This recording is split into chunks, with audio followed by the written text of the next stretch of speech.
reflexão aqui, vocês que estão aqui recebendo na gravação. Versículo 7, segunda carta de Paulo, 4:7, aos Coríntios. Temos, porém, esse tesouro em vaso de barro, para que a excelência do poder seja de Deus e não de nós. Versículo 8, diz assim: Em tudo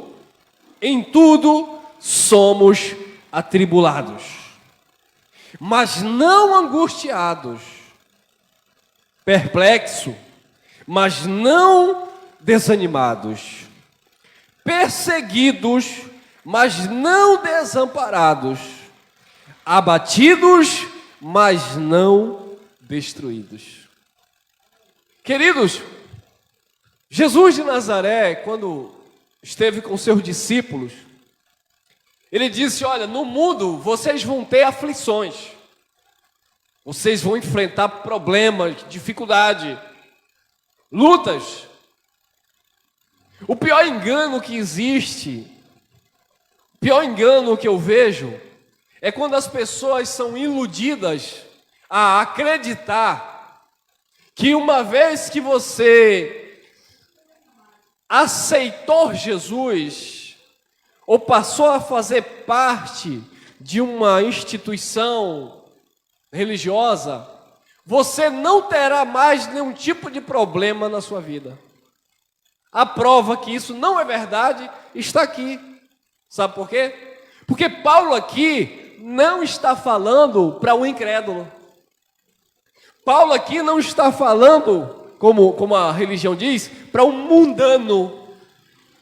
Paulo aqui está falando para o povo de Corinto que ouvia a palavra de Deus. E para este povo que ouvia a palavra de Deus, Paulo disse, 8, em tudo somos atribulados. É claro que isso aqui, dentro do contexto que Paulo estava vivendo, dentro da perseguição que a igreja do primeiro século passou, dentro daquela esfera que Paulo viveu, dentro daquele ambiente que Paulo se encontrava, mas dentro do nosso contexto, no nosso dia a dia, na nossa casa, na nossa família, no trabalho, em tudo somos atribulados. Irmão, eu não estou passando por nenhuma tribulação para você dizer que em tudo somos atribulados. Ué, não está é uma coisa. Agora dizer que nunca vai passar é outra história. O Evangelho, ele nos ensina justamente nos preparando para quando chegar esse dia mau, porque ele vem, mas ele já vem vencido. Porque você já foi habilitado, capacitado, preparado para vencer. Se está falando de vencer, é sinal que requer um esforço. Eu vou vencer aquilo, então é algo que é difícil. Porque senão eu não estaria falando em vencer algo que seria fácil. Por isso que Paulo diz, em tudo somos mais do que vencedores. Em tudo o que, Paulo? Em tudo que somos atribulados. Em tudo que enfrentamos na vida, nós somos mais do que vencedores. Quando Paulo diz em Filipenses capítulo 4, versículo 13, posso todas as coisas naquele que... O forte vai precisar de força? Se precisa de força é porque está fraco. Então ele diz, eu posso porque ele me fortalece. E quando você lê o versículo 12 do capítulo 4 de Filipenses, aí tem a resposta do versículo 13, que as pessoas leem e dizem assim, você pode todas as coisas em Cristo que te fortalece. Então levanta aí a tua mão, recebe a chave do carro novo, recebe aí a chave da casa própria, porque você pode todas as coisas. Mas não é isso que o texto está ensinando. O texto está falando de tribulação, de dificuldade. Porque no versículo 12 Paulo disse: eu já aprendi contentar com o que eu tenho, eu sei passar tribulação, eu sei ter fartura, eu sei passar dificuldade, eu estou instruído, preparado por Deus. E aí ele declara: eu posso todas as coisas naquele que me fortalece.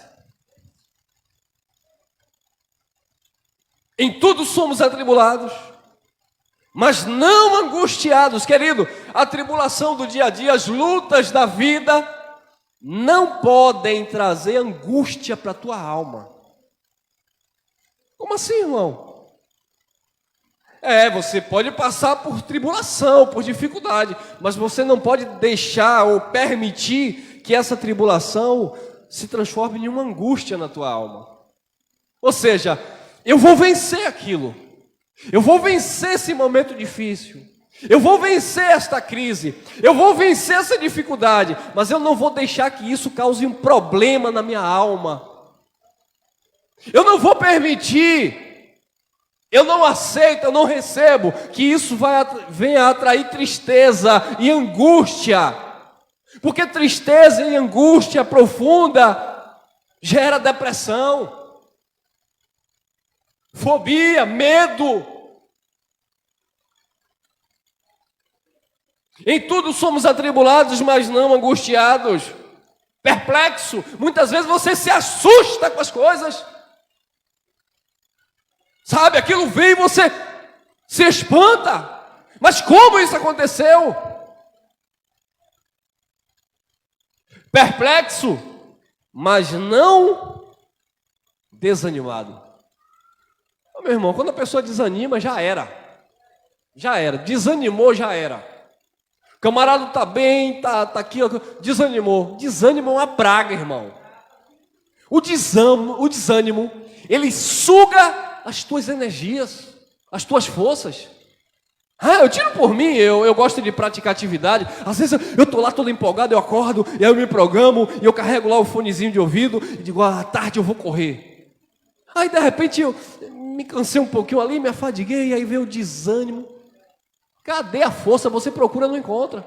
Você olha para o tempo, né? Faz igual aquelas brincadeirazinhas da tartaruga, né? Que a tartaruga olha assim na janela e diz: rapaz, logo hoje que eu ia correr, está chovendo. Porque vê o desânimo, você para assim. Então, querido, aquilo que vem te trazer desânimo, você precisa se esforçar para vencer. Perplexo, mas não desanimado. Perseguido! Oi! Perseguidos, mas não desamparados. Irmão, eu tenho sido perseguido, eu tenho sofrido calúnia, eu tenho sofrido acusações, eu tenho sido, maltratado. Como é que está a tua consciência? Porque tem a questão da consciência também. Porque tem gente que é assim, né? Teve um pastor famoso aí, um pseudo-apóstolo, que certa feita pegaram ele, né? E trancaram, jogaram lá no presídio, lá na América. Aí ele gravava as lives lá na cadeia. Porque eu estou sendo perseguido por amor a Cristo. Por amor a Cristo? Foi entrar lá sem declarar o dinheiro, os dólares? Está sofrendo por amor a Cristo? Não tem nada de sofrer por amor a Cristo. Sonegação de impostos? Porque eu estou... E a igreja no Brasil, Pai! Assim como o Senhor enviou um anjo para libertar Pedro, quem está prestando atenção? Assim como o Senhor enviou um anjo para libertar Pedro lá naquele presídio, que o Senhor esteja enviando anjos para me libertar. Libertar de quê? Então nós precisamos entender, abençoado, colocar os pés no chão. Eu estou passando por isso. É porque eu semeei? É porque eu plantei? Ou é porque eu estou sendo perseguido? Porque se for por perseguição, por oposição, olha lá, perseguidos, mas não desamparados. Deus não desampara. Quando você é perseguido sem motivo, você não plantou, você não fez, pode ter certeza, Deus não te desampara. Ô irmão, estão fazendo de tudo para tomar meu emprego. Fique na paz, se tomar, Deus dá outro, porque Deus não desampara. Ô irmão, estão fazendo de tudo para puxar o meu tapete na empresa. Você tem feito por onde? Você tem correspondido? Você tem sido prudente? Tem desenvolvido bem as suas funções? Fique na paz, Deus não te desampara. Agora, se você força a barra, chega atrasado, discute, e BBB, e bababá, aí Deus desampara, ou seja, deixa você resolver sozinho.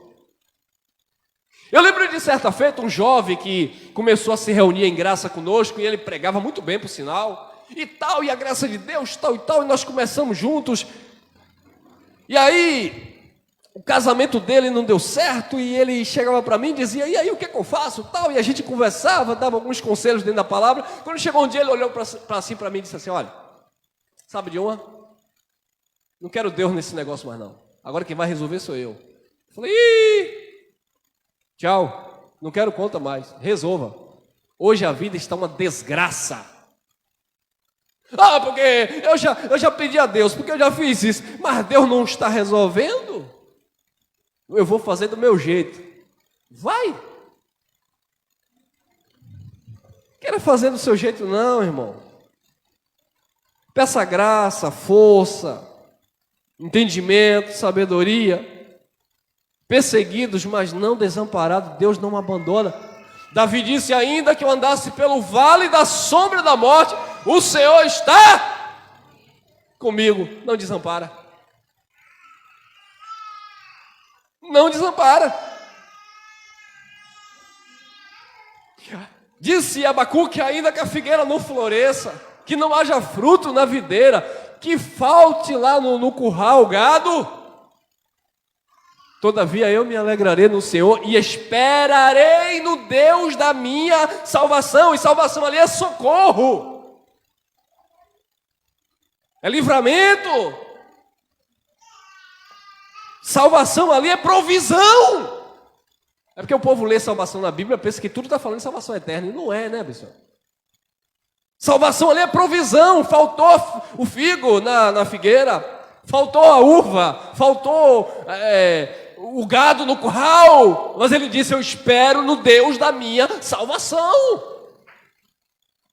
É como na vida de Jó, perdeu tudo. A mulher olha para ele, amaldiçoa esse teu Deus e morre. Ele diz, receba o bem do Senhor e não o mal. E no final da sua vida, ele foi restituído. Em tudo somos atribulados, mas não angustiados. Perplexos, mas não desanimados. Perseguidos, mas não desamparados. Abatidos, mas não destruídos. O que falta para crente ser forte é aprender isso aqui, ó. O que falta para crente ser forte é aprender isso aqui. Não é ficar, pastor, ore por mim para receber uma benção. Pastor, se eu fizer jejum, Deus vai me dar? Pastor, eu vou comer o pão lá da ceia para ter comunhão com Deus. Irmão Elcio, hoje eu conheço a palavra da graça, eu sei que Deus não habita em templo. Parabéns. Irmão Elcio, eu sei que os labachúria, aquilo é engano, que língua estranha na Bíblia é falar em outro idioma. Parabéns, você está aprendendo. Irmão Elcio, eu aprendi que todos nós somos irmãos e sobre as nossas vidas só existe um governo que é o do eterno, do Criador, e que o homem não governa as nossas vidas. Parabéns, você está aprendendo tudo isso. Irmão Elcio, eu estava no sistema religioso, mas hoje eu recebi a palavra da graça, eu estou em paz, porque hoje eu conheço que eu fui escolhido, eu fui predestinado em amor, Ele me chamou com a santa vocação. Parabéns, tudo muito lindo e tudo maravilhoso. Irmão Elcio, eu sei que hoje não há condenação na minha vida, porque condenação havia no tempo da lei, e Jesus tirou a lei e manifestou a sua graça, e eu estou debaixo desta graça, e debaixo desta graça não há pecado, não há condenação, ninguém pode me tocar, porque eu estou no eterno. Muito bom, parabéns. Mas só tem um detalhe, isso não te dá força para vencer no dia a dia. Isso são informações que você tem. O que te dá força para vencer as tuas guerras internas, as tuas dificuldades, é você entender isso aqui. Em tudo somos atribulados, mas não angustiados. Perplexos, mas não desanimados. Perseguidos, mas não desamparados. Abatidos, mas não destruídos. Quando você entende isso aqui, meu irmão, aí sim você está vivendo verdadeiramente a graça de Deus. Não você entender ou receber as informações acerca da revelação da graça. Eu estou em graça, irmão, mas eu pedi isso a Deus, Deus não me deu, não quero mais. Eu estou em graça, irmão, mas eu estava, achando que Deus ia me dar um descanso, que eu ia estar... Não é assim, irmão, a vida continua. Amém? Olha lá o versículo 16 ao 18. 2 Coríntios 4, 16 ao 18. Diz assim: por isso o quê? Depois desse contexto, perseguidos, depois de quê? Depois de todo esse contexto, perplexos, atribulados, depois de tudo isso, ele vai resumir o assunto. Por isso, não desfalecemos, mas ainda que o nosso homem exterior se corrompa, todavia, o homem interior se renova de dia. Por quê? Aí ele vai dizer no versículo 17, porque a nossa leve, ele chama de leve, irmão. Como assim, irmão? Perplexo, angústia, tribulação, isso é leve? Quando você está com a força de Deus na sua vida, isso tudo é leve. Quando você está cheio da graça de Deus, isso tudo é leve. Paulo disse, tira de mim esse espinho. Jesus disse, a minha graça te basta. Quando você está cheio da graça de Deus, tribulação, dificuldade, afronta, perseguição, tudo se torna leve. Por quê? 17. Porque a nossa leve e momentânea tribulação, ou seja, vai passar, é momentânea, produz para nós um peso eterno de glória muito mais excelente. Mas como eu vou me apropriar disso? O versículo 18 ensina: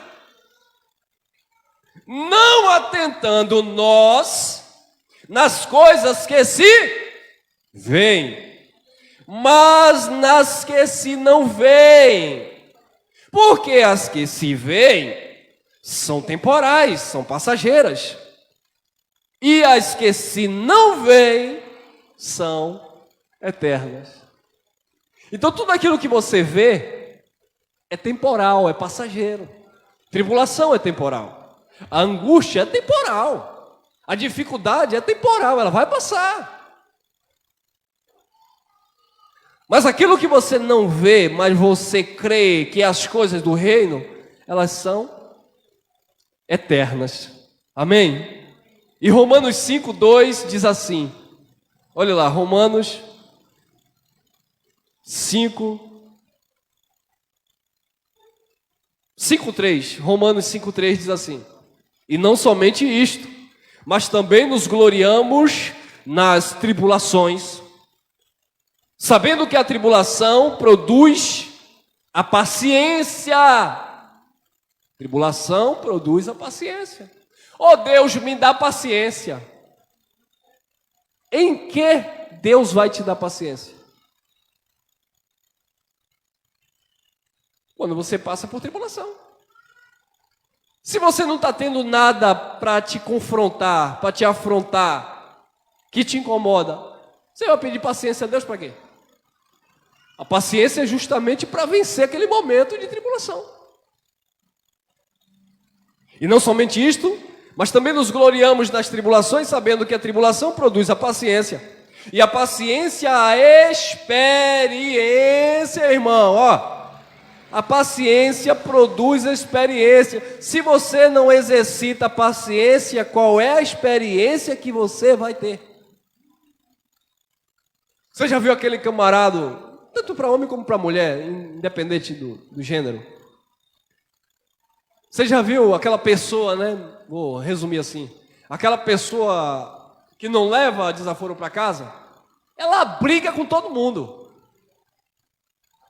Ela briga com o marido briga com ela. Ela discute com a mãe, ou a mãe discute com a filha, não sei. É aquela pessoa impaciente. Se ela não exercitar a paciência, ela não vai ter experiência. No dia que ela for para uma empresa, que o patrão disser uma coisa, ela quer bater no patrão. Porque ela não tem paciência. No dia que um líder, em qualquer setor, for chamar a atenção ou puxar pela orelha, e até no meio de gente muitas vezes, ela vai chutar o pau da barraca, vai quebrar tudo. Por quê? Porque ela não teve experiência. Porque ela não exercitou a paciência, irmão. É como o irmão dizia assim: eu preciso aprender a amar. Mas o amor você não vai exercitar em uma pessoa que te faz o bem, porque aí é fácil. Você vai exercitar justamente naquela pessoa que te odeia. Você vai exercitar o amor daquele que te ama. É normal. É recíproco. Agora aquele que fala mal de você, aquele que te persegue, aquele que isso e aquilo, aí você vai exercitar o amor de Cristo, o suportar em amor. Mesmo ele te desejando mal, você desejando bem para ele. Mesmo ele pegando as pedras e jogando, e você ouvindo Estevão dizendo: Pai, perdoa, eles não sabem o que fazem. Imagine, irmão. Mas estão te apedrejando, Estevão. Por que tu não pede aí para Deus mandar um raio aí e matar esse povo? Não. Senhor, perdoa, eles não sabem o que fazem.